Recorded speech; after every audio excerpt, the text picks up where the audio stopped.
Hey everyone and welcome back to minds mind tutorials. Maryam here. So हमने abiotic and biotic factors of ecosystem, जो कि इकोटॉक्सिकोलॉजी paper में एक सब टॉपिक रहता है, उसमें स्टार्ट किया था। और abiotic biotic factors of ecosystem का जितना भी इंट्रोडक्शन होना चाहिए, जिसमें एबायोटिक प्लस एबायोटिक दोनों को हमने इंक्लूड करते हुए इंट्रोडक्शन को वहां पर कंप्लीट कर लिया था। सो इन दिस वीडियो सेगमेंट, अब अगर हम आपको याद होगा, हमने उसमें बात की थी कि जो एबायोटिक फैक्टर्स होते हैं, एबायोटिक, ठीक है। तो एबायोटिक फैक्टर्स के अंदर हमने बात की थी कि इसके अंदर जैसे कि क्लाइमेट और मीडियम दो तरह से डिफरेंट चीजें हो सकती है। तो क्लाइमेट पर कहीं ना कहीं, या एक नॉर्मल एबायोटिक फैक्टर में भी हम एक पहला पॉइंट जो सबसे इंपॉर्टेंट लेने वाले हैं आज की वीडियो में, उसको कहते हैं टेम्परेचर। तो एबायोटिक फैक्टर्स का ही एक पार्ट होता है टेम्परेचर। और टेम्परेचर, जैसे कि अब आप कहेंगे टेम्परेचर में क्या पढ़ना है, ये तो एक नॉर्मल सी बात है, टेम्परेचर यानी कोल्ड और हॉट ऐसे हो सकता है। ये नहीं होता। अब आप एमएससी बीएससी स्टूडेंट जब बन जाते हैं, या सीएसआईआर नेट दे रहे हैं, या अदर कॉम्पिटिटिव एग्जाम्स भी रहती है, तो उसमें ये चीजें थोड़ी डिटेल में आती है। इसमें क्वेश्चंस आते हैं, पर्टिकुलर टेम्परेचर्स होते हैं जो आपको लर्न करने होते हैं। तो वो सारी चीजों को हम यहाँ पर कंप्लीट करने की कोशिश करेंगे। So without further ado, let's get into the video. मैं यहाँ पर थोड़ा बहुत आपको पहले एक्स्ट्रा नॉलेज देने के लिए यहाँ पर आपके पास नोट्स शो कर रही हूँ। एक सेकेंड। तो ये थोड़े से नोट्स है आपके सामने, पहले आप यहाँ से पढ़ेंगे। The source of energy on this earth is solar radiation. ये हम सबको पता है अच्छे से कि सन से जो सोलर रेडिएशंस आते हैं वही इंपॉर्टेंट होते हैं, या वही रिस्पॉन्सिबल होते हैं अर्थ को हीट अप करने के लिए, या अर्थ के अंदर सोर्स ऑफ एनर्जी बनने के लिए।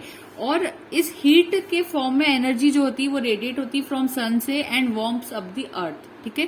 टेम्परेचर एक मेजरमेंट होता है of the levels of heat. अब टेम्परेचर क्या है, अगर कोई पूछ ले टेम्परेचर क्या होता है, तो हीट को अगर आपको मेजर करना है, हीट ज्यादा है, हीट कम है, तो उसको हम मेजर करते हैं टेम्परेचर में। तो ये एक मेजरमेंट होता है।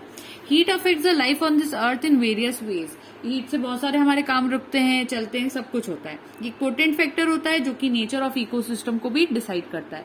अब यहाँ पर टेम्परेचर की स्टार्टिंग में क्या आता है कि अलग इन्वायरमेंट में अलग टेम्परेचर होता है, ये आप समझते हैं। और अगर जरा सा भी टेम्परेचर में फ्लक्चुएशन आता है, फॉर एग्जांपल 100 डिग्री सेल्सियस होता है हॉट स्प्रिंग में, 55 डिग्री सेल्सियस होता है डेजर्ट के अंदर, या फिर अगर डे टाइम में बात करें तो जो माउंटेन और आर्कटिक जोन्स होती है, जो ठंडे वाले एरियाज होते हैं, नॉर्थ पोल जैसे हो गया, वहां पर -60 डिग्री सेल्सियस हो सकता है। तो आप देख सकते हैं 100 डिग्री सेल्सियस इतना हाई पे जा रहा है, तो इतना नेगेटिव -60 डिग्री सेल्सियस तक भी टेम्परेचर जा सकता है। सो ये जो वेरिएशन होते हैं टेम्परेचर में, वो अलग सिचुएशन में, अलग इन्वायरमेंट में हमें अलग देखने को मिलते हैं। जैसे एक्वेटिक हैबिटेट में हम बात करें तो वहां पर 4 डिग्री सेल्सियस जो होता है, बॉटम वाला जो पानी होता है, एक होता है ऊपर वाला हिस्सा और एक होता है नीचे वाला हिस्सा। आपको याद होगा, ये डायग्राम आपको बचपन में भी टीचर्स बनवाते थे।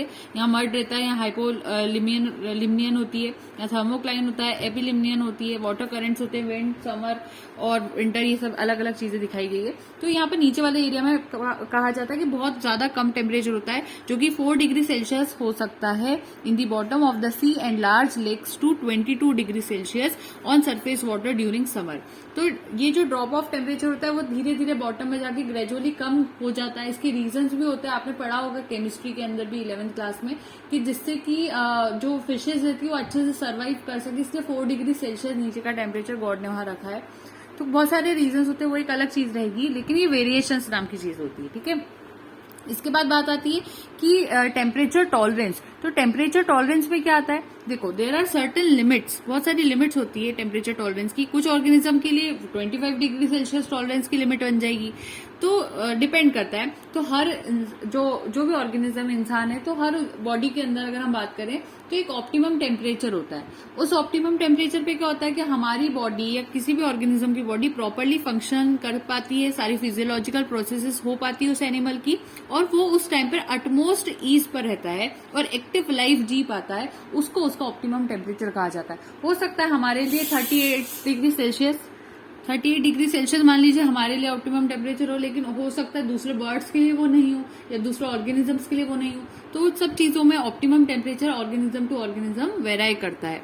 तो temperature in which all the physiological processes of an animal function to their maximum and in which it can live with utmost ease and most active life is known as optimum temperature. अब lower upper limit अलग हो सकती है, वो आप समझते हो। तो जो मिनिमम होगा, एक ऑप्टिमम टेम्परेचर होता है, उस पर वो अच्छे से काम कर पा रहा है। ऑप्टिमम से नीचे वाले टेम्परेचर को हम उसका मिनिमम टेम्परेचर कहते हैं, और ऑप्टिमम से ऊपर वाले टेम्परेचर को हम उसका मैक्सिमम टेम्परेचर कहते हैं। सो ज्यादातर ऑर्गेनिजम्स में ये जो लिमिट्स होती है 10 डिग्री सेल्सियस से 38 डिग्री सेल्सियस तक हो सकती है, लेकिन कुछ बैक्टीरिया में देखा गया है वो -240 से लेकर 120 डिग्री सेल्सियस हो सकती है। तो यहाँ पर टेम्परेचर टॉलरेंस की बेसिस के ऊपर हम कह सकते हैं यूरीथर्मल, स्टीनोथर्मल, दो तरह के ऑर्गेनिजम्स होते हैं। यूरीथर्मल वो ऑर्गेनिजम्स होते हैं जो कि वाइड रेंज ऑफ टेम्परेचर को टॉलरेट कर लेते हैं, जैसे कि मैन, टाइगर, डॉग। जैसे आपने देखा होगा कुछ इंसान डेजर्ट में भी रह लेते हैं, कुछ इंसान बिल्कुल आर्कटिक जोन या नॉर्थ पोल में भी रह लेते हैं, आसानी से रह लेते हैं, उनकी डेथ वहां नहीं हो जाती है इससे जाने से। तो ठंडे हो या गर्म एरियाज हो, वहां पर वो सर्वाइव कर पा रहे हैं, जैसे टाइगर, डॉग भी कर पा रहे हैं, तो हम उनको कहते हैं ये ऐसे एनिमल्स है जो कि वाइड रेंज ऑफ टेम्परेचर को टॉलरेट करते हैं। फिर आती है बात स्टीनोथर्मल एनिमल्स की, ये नैरो रेंज ऑफ टेम्परेचर को टॉलरेट कर पाते हैं, जैसे सीलन ट्रेट्स हो गए, कुछ टर्माइट्स हो गए। जरा सा टेम्परेचर ज्यादा कम होगा तो इनकी डेथ भी हो जाती है बहुत सारे केसेस में, ये डिफरेंस होता है। फिर आते हैं पोइकिलोथर्मल्स और homeothermal animals. Poikilothermal cold blooded animals होते हैं, होम्योथर्मल वार्म ब्लडेड एनिमल्स होते हैं। आप बचपन से पढ़ते आ रहे हैं, वार्म ब्लडेड एनिमल्स में एक पर्टिकुलर टेम्परेचर उनकी बॉडी में जो रहता है वो हमेशा मेंटेन रहता है, तो वो टेम्परेचर उनका मेंटेन रहता है, वो चेंज नहीं होता। जैसे कि ह्यूमंस, हम वार्म ब्लडेड एनिमल्स है। और कोल्ड ब्लडेड एनिमल्स को ये प्रॉब्लम आती है कि जैसे ही बाहर का टेम्परेचर इन्वायरमेंट में चेंज होता है तो इनके इनसाइड वाला टेम्परेचर भी उसके साथ साथ चेंज हो जाने लगता है। अगर बाहर का टेम्परेचर वार्म हो रहा है तो अंदर से भी इनको टेम्परेचर चेंजेस आने लगते हैं। तो ये पोइकिलोथर्मल होते हैं, ये अपने बॉडी टेम्परेचर को मेंटेन नहीं कर पाते, और होम्योथर्मल अपने बॉडी टेम्परेचर को मेंटेन कर लेते हैं। तो ये डिफरेंस होता है बेसिक से। और वार्म ब्लडेड में हमेशा याद रखना मैमल्स और बर्ड्स आते हैं, और पोइकिलोथर्मल में एग्जाम्पल में याद रखना जो तीनों शुरुआती होते हैं, यानी कि एक तो हो गया, सबसे पहले आप लेंगे वहां पर रेप्टाइल्स, उसके साथ आप लेंगे एम्फीबियंस, और यहाँ पर लेंगे फिशेस। ये तीन चीज आ जाती है, फिशेस, एम्फीबियंस और रेप्टाइल्स। ये तीनों पोइकिलोथर्मल में याद रखना है, और होम्योथर्मल में एव्स और मैमल्स आ जाएंगे। तो टेम्परेचर में मैंने हमें जो बातें शुरू में की, मैंने क्या कहा कि टेम्परेचर एक तरह का क्या होता है, इकोलॉजिकल फैक्टर होता है। की पॉइंट्स बता रही हूँ, नोट्स बनाने में आपके लिए हेल्पफुल रहेंगे। एक तो ये इकोलॉजिकल फैक्टर होता है। दूसरा पॉइंट होता है कि ये फ्रीक्वेंटली देखे जाने वाला लिमिटिंग फैक्टर भी होता है। क्या चीज होती है ये? एक तरह का लिमिटिंग फैक्टर भी होता है। और ये लिमिटिंग फैक्टर किसके लिए डिपेंडेंट हो जाता है? ग्रोथ के लिए एंड डिस्ट्रीब्यूशन के लिए। यानी कि ये लिमिटिंग फैक्टर कैसे बन रहा है? क्योंकि बहुत सारे ऐसे ऑर्गेनिजम्स होंगे जिनकी ग्रोथ और उनका डिस्ट्रीब्यूशन, किस तरह से कौन से एरिया में वो पाए जाएंगे, वो किस पे डिपेंडेंट होता है? वो टेम्परेचर पे डिपेंडेंट होता है। इसीलिए हम टेम्परेचर को एक लिमिटिंग फैक्टर भी कह सकते हैं। ठीक है, ये रिप्रोडक्शन को कंट्रोल कर लेता है, रेट ऑफ एम्ब्रियोनिक डेवलपमेंट को भी कंट्रोल कर लेता है। एम्ब्रियोनिक मैं आगे समझाऊंगी आपको एग्जाम्पल के साथ। माइग्रेशन एनिमल्स का भी इस पे डिपेंडेंट होता है, माइग्रेशन। ठीक है, बहुत सारे बिहेवियरल कैरेक्टरिस्टिक्स होते हैं ऑर्गेनिज्म के, वो भी इस टेम्परेचर के ऊपर डिपेंडेंट होते हैं। तो टेम्परेचर एक बहुत इंपॉर्टेंट चीज हो जाती है। फिर हमने बात किया कि हमने रेंज ऑफ टेम्परेचर की बात की। रेंज ऑफ टेम्परेचर में आपने क्या समझा? इसमें आपने ये समझा कि डिफरेंट इन्वायरमेंट में, जैसे फ्रेश वाटर बॉडीज हो गई, मराइन वाटर हो गया, टेरेस्ट्रियल हैबिटेट हो गया, इन सभी जगहों पे टेम्परेचर रेंज वेराई कर सकती है। जैसे ओपन वाटर जो होते हैं, पॉन्ड्स और लेक्स, वहां पर टेम्परेचर, जैसे पॉन्ड्स और लेक्स में हमेशा याद रखना, पॉन्ड्स और लेक्स के अंदर कभी भी टेम्परेचर 0 डिग्री सेल्सियस से बिलो फॉल नहीं करता, नेवर। तो it never falls below 0 degree Celsius. Ponds और लेक्स में कभी भी 0 डिग्री सेल्सियस से नीचे पानी का टेम्परेचर नहीं जाता। ठीक है, ओशन में अगर हम बात करते हैं तो वो -2.5 डिग्री सेल्सियस से नीचे नहीं जाता। मैक्सिमम टेम्परेचर की बात करें तो मराइन वाटर में ये देखा गया, मराइन वाटर यानी सी वाटर जो होता है, वहां पर ये देखा गया कि वहां पर टेम्परेचर 36 डिग्री सेल्सियस तक भी जा चुका है। एक बार इतना हाई हो गया था ओशन का पानी, 36 डिग्री सेल्सियस तक उसका टेम्परेचर हो गया था। और कहां पर? पर्शियन गल्फ में, पर्शियन गल्फ में। उसी तरह से मिनिमम टेम्परेचर, सबसे ज्यादा मिनिमम टेम्परेचर आज तक जो रिकॉर्ड हुआ था वो -70 डिग्री सेल्सियस रिकॉर्ड हुआ था। कहां पर? साइबेरिया में। इतना ज्यादा ठंडा हो गया था वहां पर मिनिमम टेम्परेचर। एक लैंड की बात हुई, हाँ, ये वाली लैंड के लिए बात की, यहाँ पानी की बात कर रहे थे, अब यहाँ से लैंड की कर रहे हैं। तो मिनिमम टेम्परेचर इतना देखा गया। उसी तरह से एक बार हाईएस्ट टेम्परेचर देखा गया था 60 डिग्री सेल्सियस का, यह हाईएस्ट था, हाईएस्ट 60 डिग्री सेल्सियस एक लैंड के ऊपर टेम्परेचर देखा गया। तो ऑफकोर्स वो कोई डेजर्ट एरिया होगा, वहीं देखा गया होगा।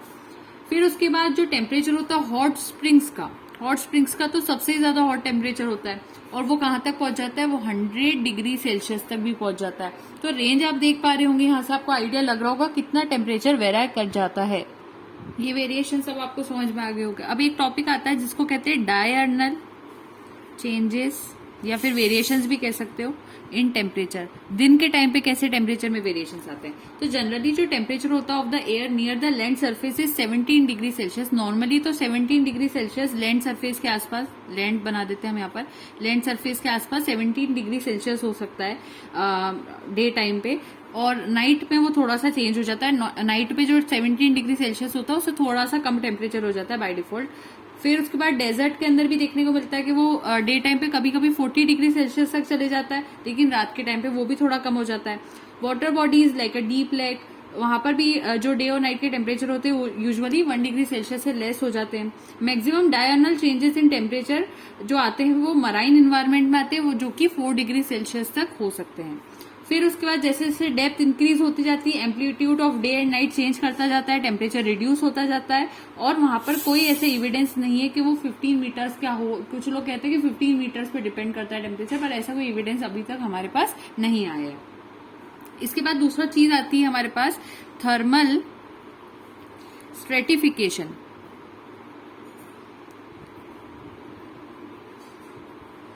और seasonal changes in temperature. Thermal stratification या सीजनल चेंजेस जो होते हैं टेम्परेचर में, उसको बेस्ट स्टडी अगर आपको करना है तो आप लार्ज डीप लेक्स जो होते हैं टेम्परेट रीजन के, वहां पर जा सकते हो। कहां पर बेस्ट स्टडी कर सकते हो, large deep lake of temperate region. ठीक है। अब जो फ्रेश वाटर होता है, फ्रेश वाटर आपको मालूम है क्या होता है, जहां पर सॉल्ट कंसंट्रेशन नेग्लिजिबल होता है पानी में, उसको हम फ्रेश वाटर कहते हैं। और मराइन वाटर जहां पर सॉल्ट कंसंट्रेशन अच्छा खासा पाया जाता है। और ब्रैकिश वाटर किसको कहते हैं, ये आपके लिए क्वेश्चन है, इसका आंसर आप मुझे कमेंट सेक्शन में देंगे कि ब्रैकिश वाटर किसे कहते हैं। मैं स्पेलिंग लिख देती हूँ, ब्रैकिश। और नहीं पता होगा तो कमेंट सेक्शन में ये भी बता सकते हैं कि मैं वहां पे वही समझा दूंगी ब्रैकिश वाटर क्या होता है, ये आपके लिए होमवर्क। तो फ्रेश वाटर में क्या होता है कि इसकी मैक्सिमम डेंसिटी जो होती है, मैक्सिमम डेंसिटी वो 4 डिग्री सेल्सियस होती है। ठीक है। और जैसे दस एनी वार्मर और कोल्डर वाटर जो होते हैं will float on top of the water of this temperature. जैसे आइस जो होता है वो भी इस पे फ्लोट करता है। 4 डिग्री सेल्सियस नीचे टेम्परेचर होगा पानी में, लेकिन ऊपर आइस भी जम जाएगी तो भी पानी के अंदर माइनस कहना चाहिए, 4 डिग्री सेल्सियस कहना चाहिए, वो वहां पर मेंटेन रहता है। समझ में आ रही बात। फिर जो विंटर आता है, विंटर टाइम पे टेम्परेचर और ज्यादा फॉल कर जाता है, सरफेस वाटर जो होता है वो फ्रोजन हो जाता है।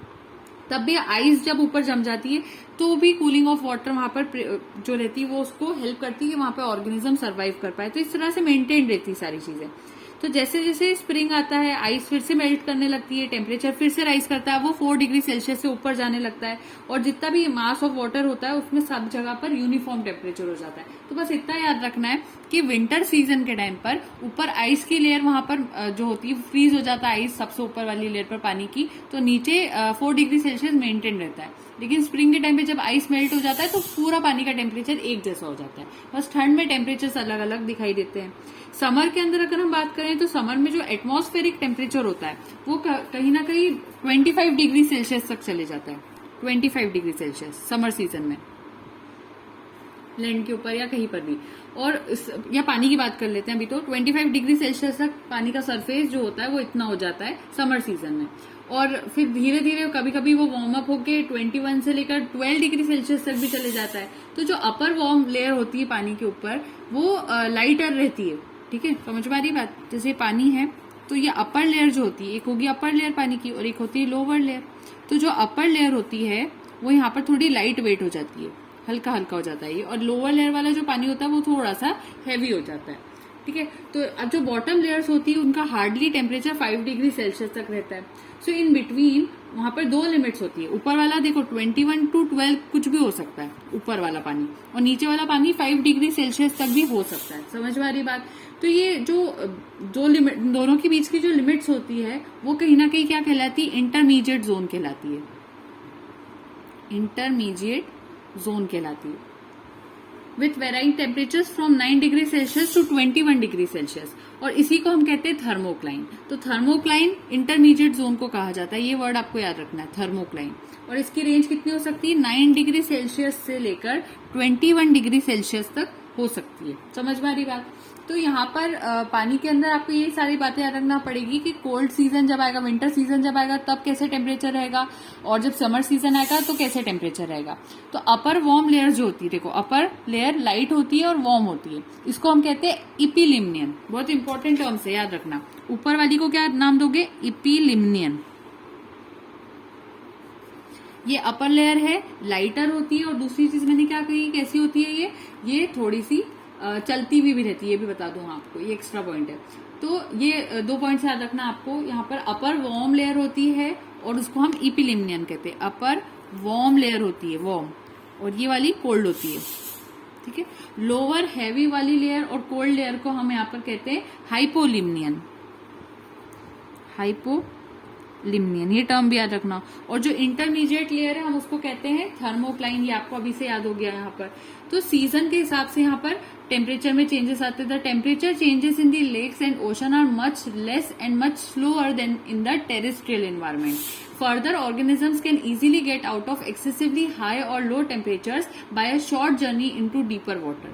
Thus, life in water is much easier than life on land, but whenever an unusual change in temperature occurs, dire results may follow with high mortality of the aquatic organism. वैसे तो अच्छे से जिंदगी गुजारने के लिए पानी वाली लाइफ ज्यादा इजियर होती है, लेकिन ज्यादा से ज्यादा अगर वहां पे वेरिएशन आने लगेगी अगर टेम्परेचर में, तो फिर एक्वेटिक लाइफ को वहां पर डेंजर होगा, उनके लिए हजार्डस भी साबित हो सकती है। ये डायग्राम आपके सामने है, इसमें आप देख सकते हो आइस का, मैं थर्मल स्ट्रेटिफिकेशन इसमें बताना चाह रही हूँ आपको। In a deep lake in temperate region during winter and summer. एक तरफ आपको विंटर मतलब ये विंटर के लिए, और ये वाला आपके लिए समर के लिए डायग्राम है। इसको ड्रॉ किया था कंसेप्ट ऑफ इकोलॉजी बाय कॉर्मेंडी में, और ये आपको दोनों डायग्राम्स दिखाई दे रहे होंगे। मैं दूसरा वाला भी शो करती हूँ प्रॉपर्ली। ये दूसरा डायग्राम है आपका, जिसमें एपिलिमनियन, थर्मोक्लाइन और हाइपोलिमनियन का एग्जाम्पल भी आ रहा है। अभी जो मैंने आपको टेम्परेचर टॉलरेंस के अंदर पढ़ाया था वही यहाँ चीज आ रही है। यूरीथर्मल, स्टीनोथर्मल का कंसेप्ट थोड़ा बहुत आ रहा है।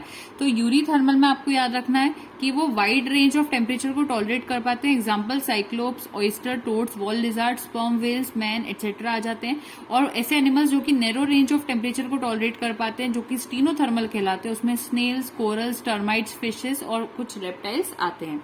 टेम्परेचर ऐसा टेम्परेचर जिसपे जो एक्टिविटीज होती है ऑर्गेनिज्म की वो मैक्सिमम रेट पर होती है, उसको हम कहते हैं ऑप्टिमम टेम्परेचर। याद रखना, ऐसे अच्छे वाले टेम्परेचर को हम ऑप्टिमम टेम्परेचर कहते हैं, जिसको आराम से काम कर पाए। और उसके आसपास वाले टेम्परेचर मैक्सिमम और मिनिमम टेम्परेचर कहलाते हैं। मिनिमम टेम्परेचर में अगर आपके पास थोड़े नोट्स अगर मैं आपको यहाँ पर शो कर दूं तो ये ध्यान रखना, ये लोवेस्ट टेम्परेचर होता है जिसपे कोई ऑर्गेनिज्म रहता है इनडेफिनेटली इनएक्टिव स्टेट में, और इसको कहते हैं मिनिमम इफेक्टिव टेम्परेचर। ठीक है। और फर्दर रिडक्शन अगर इससे भी ज्यादा कभी टेम्परेचर हो जाए, मतलब इतना, देखो एक होता है ऑप्टिमम टेम्परेचर, उस पर भी ऑर्गेनिज्म बहुत अच्छे से काम कर पा रहा है। ऑप्टिमम से नीचे वाला होता है मिनिमम टेम्परेचर, उस पर भी ऑर्गेनिज्म काम कर लेगा, लेकिन इतना इफेक्टिवली नहीं कर पाएगा जितना कि वो ऑप्टिमम टेम्परेचर पे करता था। लेकिन अगर आप अब मिनिमम टेम्परेचर से भी कम टेम्परेचर कर दोगे तो वो जो ऑर्गेनिज्म होगा उसको चिल कोमा नाम की प्रॉब्लम हो जाएगी। तो चिल कोमा पे जाकर वो एक ऐसे स्टेट पे चले जाएगा कि आप उसको समझ में ही आना बंद हो जाएगा कि वो क्या कर रहा है। ठीक है। तो एक्टिविटीज एनिमल की फिर से अगर आपको रिवाइव करनी है तो फिर से आपको टेम्परेचर को रेज करना पड़ेगा, तभी तो वो चिल कोमा में से बाहर आ पाएगा। समझ में आ रही बात। तो ये सारी चीजें होती है यहाँ पर एक के बाद एक, जिसमें आपको टर्म्स याद रखनी है। उसके अलावा अगर हम यहाँ पर देखें तो जो मिनिमम सर्वाइवल टेम्परेचर होता है, ठीक है, मिनिमम सर्वाइवल टेम्परेचर वो किस ऑर्गेनिज्म का कैसे हो सकता है। लेबोरेटरी में देखा गया कि जो एग्स और लार्वे होते हैं फ्रूट फ्लाई के, क्रिएटेटिस कैपिटेटा के, were killed at 7 degree Celsius on an exposure of 7 weeks, after 3 weeks at 4 degree Celsius and after 2 weeks at 1 degree Celsius. ये सब चिल कोमा के एग्जाम्पल है। इसके बाद बात आती है मैक्सिमम टेम्परेचर की। मैक्सिमम टेम्परेचर में क्या होता है, ये हाईएस्ट टेम्परेचर होता है जिसपे कोई ऑर्गेनिज्म अपना फिर भी थोड़ा बहुत सहन करके काम कर लेगा। ऑप्टिमम से एक पॉइंट ऊपर ही रहता है, लेकिन अगर आप उसको और ज्यादा टेम्परेचर दोगे कि वो मैक्सिमम टेम्परेचर को भी क्रॉस कर दे, तो वो जो सिचुएशन आएगी उसको कहते हैं हीट कोमा। हीट कोमा को रिकवर करने के लिए उस ऑर्गेनिज्म को जल्दी से जल्दी रिस्टोर करना पड़ेगा कूलर कंडीशंस में, तभी जाके वो ऑर्गेनिज्म बच पाएगा।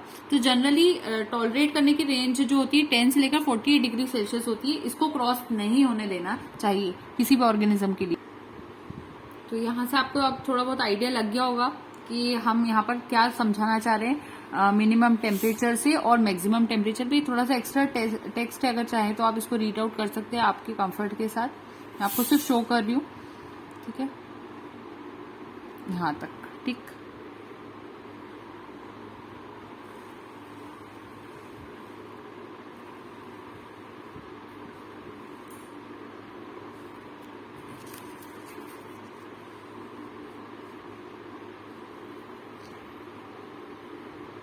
तो हमने क्या पढ़ा, एक होता है ऑप्टिमम टेम्परेचर, उसके नीचे जाने वाले टेम्परेचर को हम कहते हैं मिनिमम टेम्परेचर, और उसके भी नीचे जाने वाले को हम कहते हैं चिल कोमा, ठीक है। उसके बाद ऑप्टिमम टेम्परेचर आता है। ऑप्टिमम टेम्परेचर में हम बात करते हैं एक मिनट, एक नोट्स में से आपको एक चीज और एडअप करनी थी मुझे, शायद वो मिस हो गई मुझसे, एक मिनट, सॉरी। हीट टेम्परेचर का नाम लेना भूल गई थी मैं ना शायद, हाँ वो रह गया था, मैक्सिमम टेम्परेचर।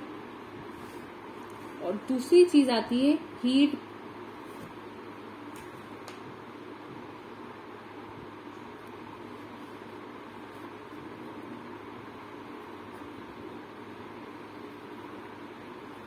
टेम्परेचर, ठीक।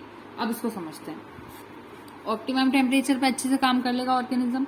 उसके बाद अगर उसको आप मिनिमम टेम्परेचर का कह दोगे तो क्या हो जाएगा, मिनिमम टेम्परेचर पे भी वो फिर भी वर्क कर पाएगा, लेकिन इतना प्रॉपरली नहीं कर पाएगा। उसके बाद अगर आप मिनिमम टेम्परेचर से भी कम कर दोगे तो अब वो चले जाएगा चिल कोमा में। चिल कोमा में जाके तो वो बिल्कुल कुछ भी काम नहीं कर पाएगा, उसको कुछ ऐसी प्रॉब्लम हो जाएगी जिससे वो समझ ही नहीं पाएगा उसके आसपास क्या सिचुएशन हो रही है। चिल कोमा से बाहर लाना है तो फिर से क्या करना होगा, टेम्परेचर को राइज करना होगा। ऑप्टिमम टेम्परेचर की बात करें तो यहाँ से ये अच्छे से काम कर रहा है। उसके बाद मैक्सिमम टेम्परेचर पे फिर भी वो काम कर लेगा ऑर्गेनिज्म, लेकिन अगर हीट टेम्परेचर पे चला गया वो, तो उस सिचुएशन में अब उसको फिर से वो प्रॉब्लम आएगी कि वो कुछ नहीं समझ पाएगा और उसको इमीडिएटली कोल्डर इन्वायरमेंट में डालना पड़ेगा, तभी वो वहां पर सर्वाइव कर पाएगा। यहाँ पर होम्योथर्मिक और पोइकिलोथर्मिक एनिमल्स के नोट्स है। तो यह भी हमने जो डिस्कस करा था cold blooded and warm blooded animals, ये वही चीज है। इसके बाद बात आती है methods of meeting temperature extremes, ये बहुत इंपॉर्टेंट है। अब क्या होता है कि कुछ ऑर्गेनिज्म जो होम्योथर्मल है, वार्म ब्लडेड एनिमल्स है, वो तो फिर भी सर्वाइव कर लेते हैं क्योंकि वो अपने बॉडी टेम्परेचर को मेंटेन कर लेते हैं। लेकिन प्रॉब्लम किसके साथ आती है, पोइकिलोथर्मल्स के साथ आती है। इनको ज्यादातर क्या होता है कि ये टेम्परेचर कंडीशंस को सर्वाइव नहीं कर पाते, इसलिए उससे बचने के लिए इनके पास टेम्परेचर की जो एक्सट्रीम्स आती है उससे बचने के लिए इनके पास कुछ मेथड्स होती है। पहली होती है formation of spores, cyst and seeds. इसमें क्या होता है, कुछ प्लांट्स और एनिमल्स क्या करते हैं, स्पोर्स बना लेते हैं, सिस्ट बना लेते हैं, एग्स या प्यूपे या सीड्स बना लेते हैं अपने आसपास, जिससे कि वो एक्सट्रीम टेम्परेचर की जो कंडीशंस आई है उससे अपने आप को बचा लेते हैं। जैसे कि देखा जाता है जो पेरेनियल प्लांट्स होते हैं, पेरेनियल प्लांट्स की जो लीव्स होती है और कुछ जो भी दूसरे एरियल पार्ट्स होते हैं वो तो डाई ऑफ कर जाते हैं विंटर के अंदर, लेकिन समर के अंदर भी वही चीज देखने को मिलती है क्योंकि वो भी टेम्परेचर रेंज हाई चली जाएगी तो वहां पर भी डाई ऑफ हो जाएंगे। लेकिन जो अंडरग्राउंड राइजोम्स होते हैं और स्टोलन्स होते हैं वो सॉइल के अंदर रहते, बरीड रहते सॉइल के अंदर, इसलिए वो वहां पर बच जाते हैं। तो जो फेवरेबल कंडीशंस आती है तब वो जो स्टोलन्स और राइजोम्स जो कि सॉइल के अंदर बरीड रह गए थे, बच गए थे, वो फिर से नए प्लांट को वहां पर ग्रो करवा देते हैं। तो मेन प्लांट तो डेथ हो जाती है, जैसे विंटर आया, समर आया, मेन प्लांट की डेथ हो जाती है, लेकिन बचा कौन लेता है उसको, वो स्टोलन्स और वो राइजोम्स जो कि सॉइल में बरीड रह गए थे, तो उन्होंने अपने आप को बचा लिया और इस तरह से बचने के बाद वो न्यू प्लांट का फॉर्मेशन वहां पर कर पाते हैं। दूसरी मेथड होती है रिमूवल ऑफ वाटर। कुछ ऑर्गेनिज्म में ऐसी फिजियोलॉजिकल चेंज वो अपने अंदर लाते हैं जिसमें वो क्या करते हैं, उनकी जो टिश्यूज होते हैं उनको फ्रीजिंग से प्रिवेंट करते हैं। The bound water by increasing osmotic concentration, वो अपना ऑस्मोटिक कंसेंट्रेशन बढ़ा लेते हैं। ऑस्मोटिक कंसेंट्रेशन बढ़ाने की वजह से this lowers their freezing point considerably, उनका जो फ्रीजिंग पॉइंट है, जिस टेम्परेचर पे वो वहां पर फ्रीज हो सकते थे, वो अब उनका बढ़ जाता है, सॉरी लोवर हो जाता है। यानी कि अब बहुत ज्यादा ठंडक होगी तभी जाकर वो फ्रीज होंगे। जैसे कि dried seed, dry fruits, cyst, ये सब क्या करते हैं, ये फ्रीजिंग को ऐसे अवॉइड करते हैं by eliminating as much as water as possible. ये अपनी बॉडी से सारा जो वाटर होता है उसको रिमूव कर देते हैं ऑस्मोटिक कंसंट्रेशन के थ्रू, और इसकी वजह से वो अपने आप को वहां पर सेव कर लेते हैं क्योंकि उनका जो फ्रीजिंग पॉइंट है वो वहां पर कंसिडरेबली डिक्रीज कर जाता है। जैसे कुछ ड्राई सीड्स, वो फिर उसको आप बाद में, अब वो ड्राई सीड बन गई, ड्राई फ्रूट बन गया, आप उसको ड्राई को रहने देंगे, वो खराब नहीं होगा। उस ड्राई सीड को अब आप वापस अगर वाटर प्रोवाइड करेंगे तो वो जर्मिनेट भी करेगा और वो फिर उसके बाद नए प्लांट को ग्रो भी करवा देगा। उसी तरह से कुछ बैक्टीरियल सिस्ट भी इसी तरह से रह जाते हैं कि वो अपने आप को बॉइलिंग वाटर में भी बचा लेते हैं। ये सारी मेथड है, रिमूवल ऑफ वाटर कहते हैं जिसको। तो ये मेथड होती है जिससे कि ऑर्गेनिज्म एक्सट्रीम कंडीशंस में सर्वाइव कर जाते हैं। इसके बाद एक मेथड होती है हाइबरनेशन। हाइबरनेशन बहुत इंपॉर्टेंट है। इसको कहा जाता है विंटर स्लीप। विंटर स्लीप का मतलब ये होता है कि जब विंटर का सीजन आएगा तो जो ऑर्गेनिज्म विंटर सीजन को टॉलरेट नहीं कर पाते वो वहां पर एक बरो बना लेंगे या कुछ भी XYZ जहां भी केव रहेगा वहां पर जाके वो एक स्लीप में चले जाते हैं, जिसमें वो डॉर्मेंट कंडीशन में रहते हैं। वो जिंदा तो रहते हैं लेकिन वो एक्टिव नहीं रहते, उसको हम कहते हैं विंटर स्लीप। तो मेजोरिटी जो कोल्ड ब्लडेड एनिमल्स की होती है वो इसमें डॉर्मेंट ही रहते हैं विंटर सीजन के टाइम और अपने आप को छुपा लेते हैं। कहाँ पर? जैसे कि क्रेवाइसेस में, रॉक्स के अंदर, मड के अंदर या फिर बरोज बनाकर कैसे भी वो अपने आप को छुपा लेते हैं। इसी डॉर्मेंसी को हम कहते हैं हाइबरनेशन और इसको कभी कभी विंटर स्लीप का भी नाम दिया जाता है क्योंकि विंटर में जाकर सो रहे वो, इसी वजह से। तो ड्यूरिंग हाइबरनेशन इनकी जो मेटाबॉलिक एक्टिविटीज होती है वो पूरी तरह से रिड्यूस हो जाती है, मिनिमम तक पहुंच जाती है। ऐसा नहीं है कि पूरी तरह से स्टॉप हो जाएगी, ऐसा नहीं होगा। अगर मेटाबॉलिक एक्टिविटी किसी चीज की या किसी ऑर्गेनिज्म की पूरी तरह स्टॉप हो जाएगी तो हम कहेंगे इट्स नो मोर, उसके अंदर डेथ हो गई, हम यही कहेंगे ना। लेकिन इस केस में उसकी जो मेटाबॉलिक एक्टिविटी होती है वो रिड्यूस हो जाती है, स्टॉप नहीं होती लेकिन रिड्यूस हो जाती है। सो इस लो रेट ऑफ एक्टिविटी पे लिटिल एनर्जी के साथ वो ऑर्गेनिज्म वहां पर क्या करता है, उसकी बॉडी में बहुत सारा फैट और ग्लाइकोजन रहता है, उसको यूज करता जाता है और धीरे धीरे उसका काम चलता है। वो खाना खाने भी कहीं नहीं जाएगा क्योंकि उसकी बॉडी का जो फैट और ग्लाइकोजन है वो उसके लिए यूजफुल रहता है। दस हाइबरनेशन हम कैरेक्टराइज करते हैं जिसमें रिड्यूस मेटाबॉलिक रेट होता है, लो बॉडी टेम्परेचर होता है, reduce rate of heart beat होती है। तो आपको याद रखना है कि हाइबरनेशन में ये 3 चीजें हमें देखने को मिलती है। एग्जाम्पल की बात करें तो टोड्स और जो फ्रॉग्स होते हैं वो हाइबरनेट करते हैं सॉलिटरी बरोज ऑन लैंड में। रेप्टाइल्स जो होते हैं वो एग्रीगेट करते हैं लार्ज नंबर्स में बिलो रॉक्स और बरोज। एक्वेटिक टर्टल्स जो होते हैं वो विंटर में बरी कर लेते हैं अपने आप को मड के अंदर बिलो दी पॉन्ड्स। इस तरह से वो अपने काम को पूरा करते हैं।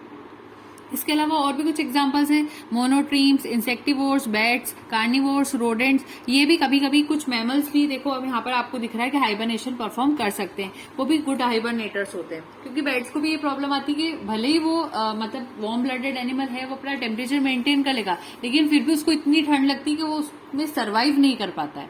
सर्वाइव करने की वजह से वो वहां चले जाता है। जैसे कि ह्यूमंस के पास तो फिर भी एक आइडिया रहेगा कि वो कैसे भी सर्वाइव कर जाएंगे एक्सट्रीम कंडीशन में, वो स्वेटर यूज कर लेंगे या समर सीजन आएगा तो वो एसीज एंड कूलर्स का यूज कर लेंगे, कुछ भी कर सकते हैं। लेकिन डॉग्स की बात करें तो डॉग्स पेंटिंग करके अपने टेम्परेचर को मेंटेन कर लेते हैं लेकिन ये नहीं कर पाते। तो ये चीजें रहती है। इसके अलावा कुछ बैजर्स, बियर्स, रकून्स, ये भी डॉर्मेंसी विंटर में शो करते हैं। लेकिन इनके अंदर, इनके केस में, इनका केस बहुत इंपॉर्टेंट याद रखना, बैजर्स, बियर्स और रकून्स, इनके केस में डॉर्मेंसी आ रही है लेकिन वो हाइबरनेशन परफॉर्म नहीं कर रहे होते क्योंकि इनकी बॉडी टेम्परेचर में कोई फॉल ही नहीं आता। तो आपने 3 पॉइंट्स अभी देखे थे कि अगर बॉडी टेम्परेचर में फॉल आ रहा है और हार्ट बीट में भी फॉल आ रहा है, मेटाबॉलिक रेट में भी फॉल आ रहा है, तभी हम उसको हाइबरनेशन में कंसीडर करते हैं। लेकिन इस केस में बैजर्स, बियर्स और रकून्स के केस में वो अपने टेम्परेचर को फॉल नहीं होने देते, हालांकि वो डॉर्मेंसी में चले जाते हैं। तो हम उसको कहते हैं कि वो हाइबरनेशन में नहीं गए बल्कि वो कहाँ गए, वो डॉर्मेंसी के अंदर चले गए, थोड़े टाइम के लिए वो डॉर्मेंट हो जाते हैं। ठीक है, तो दिस में भी better called as pseudo hibernation, क्योंकि हाइबरनेशन जैसा दिखाई तो दे रहा है लेकिन ओरिजिनली हाइबरनेशन नहीं है, फॉल्स हाइबरनेशन है। इसीलिए हम इसको सूडो हाइबरनेशन या फिर कार्निवोरियन लिथार्जी कहते हैं। लिथार्जी उस चीज को कहा जाता है जो कि थोड़ा आलस के साथ हो जाता है, लिथार्जिक हो जाता है ना इंसान, तो कार्निवोरियन लिथार्जी, ये बहुत इंपॉर्टेंट पॉइंट है, ये पूरा पॉइंट आपको याद रखना है। ठीक है, अब उसके बाद क्या होता है, कुछ ऐसे फैक्टर्स होते हैं जिससे हाइबरनेशन जो एनिमल्स में हो रहा है उसमें क्या क्या चीज देखने को मिलती है। देखो, जैसे हाइबरनेशन में कोई एनिमल गया तो उस एनिमल में ग्रेजुअल डिक्रीजिंग टेम्परेचर होगा, पहली चीज उसका टेम्परेचर फॉल हो जाएगा, लैक ऑफ फूड हो जाएगा और स्टार्वेशन हो जाएगा क्योंकि अब वो जब ऑर्गेनिज्म कहीं जा ही नहीं रहा है तो फिर जाहिर सी बात है उसको फूड मिल नहीं रहा उसकी बॉडी को, इसलिए वो स्टार्वेशन के मोड में चले जाता है। और जब भी बॉडी स्टार्वेशन के मोड में जाती है तो हमारी बॉडी में ये आदत होती है कि जितना भी हमारे अंदर फैट होता है, ग्लाइकोजन होता है, वो उसको यूज करने लगती है, तो स्टार्वेशन की कंडीशन आती है। Inability to move about due to snow covered land, क्योंकि अब वो हाइबरनेशन में चले गए, कुछ जगह पर छुप कर हाइबरनेशन कर रहे हैं, तो अब वो मूव भी नहीं कर पाता है। ड्राई फूड उसको अगर आसपास होगा तो वो थोड़ा बहुत देख सकता है। ग्लैंडुलर डिस्टर्बेंसेस जो होते हैं वो उसमें देखने को मिलते हैं, उसके अंदर जो एक्यूमुलेशन ऑफ फैट है वो वहां से गायब होने लगता है। Lack of proper heat regulating mechanism भी वहां देखने को मिलता है। ये जो फैक्टर्स है, इसी वजह से जो एनिमल्स है उनमें हाइबरनेशन आता भी है और ये कंडीशंस भी बनती भी जाती है। दोनों ही केसेस में ये दोनों पॉइंट्स आ जाएंगे, ठीक है। सो जो पीरियड होता है हाइबरनेशन का वो डिपेंड करता है लेंथ ऑफ विंटर पे, कब तक विंटर चलेगा उतने टाइम तक ये हाइबरनेट कर लेते हैं। तो कुछ ऑर्गेनिज्म जैसे 6 मंथ्स के लिए भी करेंगे, वो सब अलग अलग हो सकता है, ठीक है। और ये टेम्परेट, आर्कटिक, एंटार्क्टिक रीजन्स में होता है, नॉट इन ट्रॉपिकल कंट्रीज, ठीक है। उसके बाद बात आती है एस्टिवेशन की। एस्टिवेशन को कहा जाता है समर स्लीप। अब वो ऑर्गेनिजम्स जो कि समर में स्लीपिंग करने चले जाते हैं, डॉर्मेंट हो जाते हैं, उनको हम एस्टिवेशन कहते हैं। ये पीरियड ऑफ डॉर्मेंसी होता है जो कि एग्जिबिटेड होता है बहुत सारे एनिमल्स से ड्यूरिंग समर।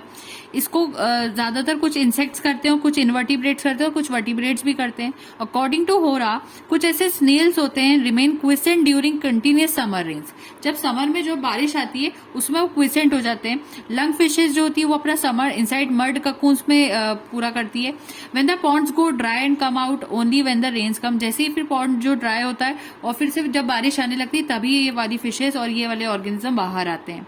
उसके अलावा ऑफियोसिफेलिड्स का एग्जांपल आता है जो कि इंडोमेलाई रीजन में बरीड रहते हैं in the rice fields during summer. Summer के टाइम पे इंडोमेलाई रीजन में देखा जाता है कि ऑफियोसिफेलिड्स अपने आप को कहाँ छुपा लेते हैं, राइस की फील्ड, जो चावल के खेत होते हैं, पैडी फील्ड्स होती है, वहां छुपा लेते हैं। पैडी फील्ड्स होती है, याद रखना।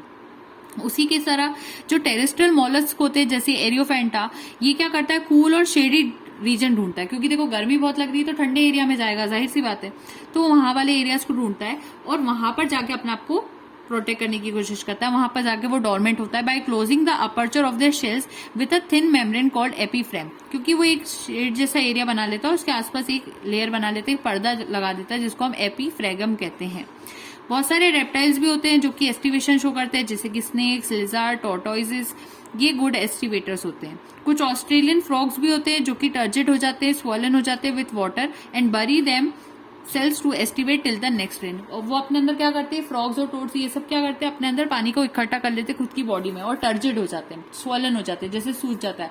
जैसे रेजिन्स को आप पानी में डालते तो कैसे हो जाती है, वैसे ही फ्रॉग्स भी हो जाते हैं। तो अब इनके अंदर वाटर कंटेंट अच्छे से आ जाता है, क्योंकि गर्मी का टाइम में पानी मिले ना मिले तो ये ऐसे अपने आप को टर्जिड बनाकर फिर कहीं पर एस्टिवेट कर लेते हैं, छुप जाते हैं, और जब नेक्स्ट बारिश आती है तो फिर फ्रॉग बाहर आने लगता है। आपने देखा होगा फ्रॉग ऐसे हमें कभी दिखाई नहीं देते थे, सिर्फ रेनी सीजन के टाइम पे दिखाई देने लग जाते हैं, ये रीजन है उसका। उसके अलावा जो ड्रैगन फ्लाई होती है, निम्स होते हैं, उसको टिलियार्ड ने देखा था कि वो अपने आप को मंथ्स, बहुत सारे मंथ्स तक भी एस्टिवेट कर लेते हैं। इसके अलावा जो ग्रैंड स्क्विरल होती है कैलिफोर्निया में, वो भी एक बहुत अच्छा एस्टिवेटर होती है। फिर जो लंग फिश होती है, प्रोटोप्टेरस होती है, ये अपने आप को समर एक्सट्रीम से बाहर निकालने के लिए क्या करती है, मड के अंदर बरो बना लेती है और बरो बनाने के बाद वहां पर छुप कर रहती है। तो अपने आप को ये फीड नहीं करती, उस टाइम पे अपने जो बॉडी का रिजर्व बॉडी फेट होता है उसी को यूज करके ही अपने आप को जिंदा रखते हैं। फिर इंसेक्ट जो होते हैं वो एग्जिबिट करते हैं डॉर्मेंसी को in the form of diapause. अब देखो इंसेक्ट में एस्टिवेशन जैसी जो चीज होती है उसको एस्टिवेशन का नाम देने की बजाय आप क्या टर्म यूज करते हो, डायपॉज का यूज करते हो, क्योंकि उसने अपनी लाइफ को पॉज कर लिया, तो डायपॉज। इंसेक्ट में कभी भी एस्टिवेशन टर्म यूज नहीं होती, डायपॉज नाम से टर्म यूज होती है। और ये ऐसी स्टेज होती है ऑर्गेनिज्म की लाइफ की जिसमें वो ग्रोथ और डेवलपमेंट जो होता है उसका वो सस्पेंडेड हो जाता है या स्लो हो जाता है, रुकने जैसा हो जाता है, ठीक है। तो ये सारी चीज होती है, इसके एग्जाम्पल भी आपके सामने जो कि डायपॉज शो करते हैं। अब जो मैंने चीजें पढ़ाई वही आपके सामने यहाँ पर आ रही है, क्या चेंजेस आते हैं वो आप यहाँ से खुद से पढ़ेंगे। मैमल्स का हार्ट ब्लॉक, हार्ट बीट, ये सारी dormant mammals often show heart block when the heart beat rate may be, एक मिनट ये डायग्राम आपके सामने, मे बी रिड्यूस टू 2 और 3 पर मिनट। कितना हो जाता है हार्ट बीट का रेट, 2 to 3 पर मिनट के हिसाब से हो जाता है। अब देखो ये सारे एक्स्ट्रा पॉइंट्स है, ये याद कर लेना। Dormant animals are usually resistant to parasites, इनको पैरासाइट्स भी नहीं लगते, और जो कैल्शियम कंटेंट होता है मॉलस्क का वो भी रिड्यूस हो जाता है। कैल्शियम कंटेंट जो होता है मॉलस्क का वो रिड्यूस हो जाता है ड्यूरिंग हाइबरनेशन। और भी सारी चीजें यहाँ पर सारी मेंशन्ड है, क्या क्या चीजें होती है।